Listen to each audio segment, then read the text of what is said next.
Ukraine is bracing for even more attacks as Moscow's invasion continues. Russian military leaders issued orders over the weekend for troops to further intensify their actions. Civilian areas are being bombarded repeatedly. Holly Williams has more on the efforts to get people out of harm's way. In eastern Ukraine, the Russians are coming.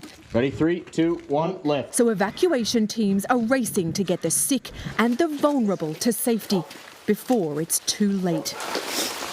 Natalia Abramova told us she's already been forced to move twice as the fighting's got closer. Now she and her 3 sons are fleeing for their lives with what little they can carry. We've lost everything, she said. We have nowhere to go. Later on, Natalia told us that in May, her husband was killed by the shelling. Their town, Chasiv Yar, is in Ukraine's Rust Belt. Many people are desperately poor, but they're standing in the way of Vladimir Putin's invading army.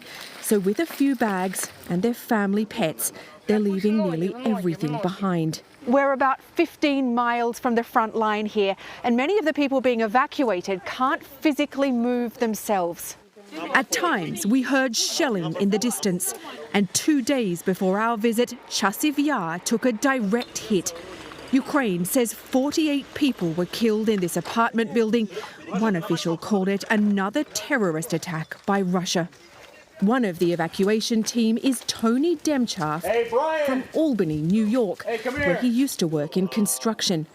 He told us he originally came here to fight, but believes he's more useful helping civilians. I have the time, I have the money. I'm 22 years old. I don't have a kid, so I'd rather be over here than be back in New York.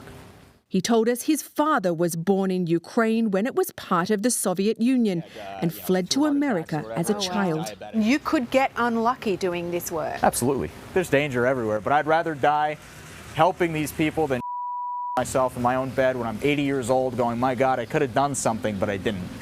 At a nearby train station, Natalia boarded with her boys and a flood of other evacuees.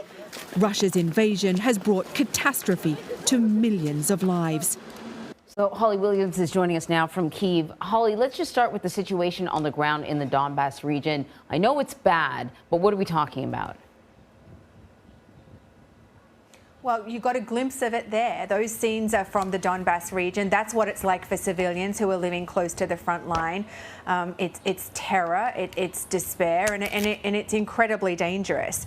I think Donbass is the focus for the Russian military for a number of reasons.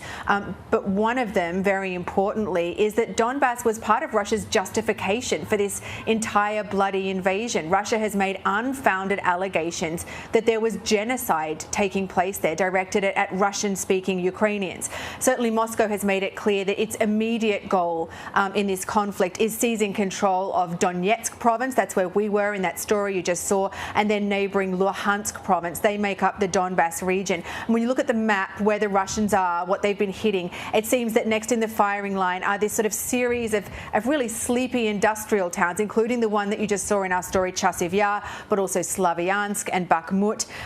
They've seen intense shelling and quite heavy damage already. They seem to be next in Russia's firing line.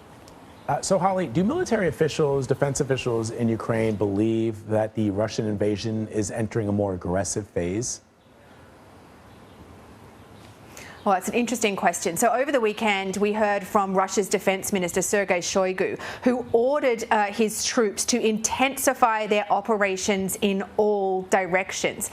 Now, that sounds pretty ominous for the people of Ukraine, but we don't know yet exactly what it's going to look like, what it's going to mean. But it comes at the same time that we're really beginning to see the impact of the HIMARS that have been given by the US to Ukraine, part of this, roughly $7 billion in military assistance that's been promised since the invasion began. They are a mobile rocket launch system, a much longer range than anything else the Ukrainians have in their arsenal. arsenal. They only have 8 at them at the moment. They've been promised another 4. They'd clearly take as many as they can get.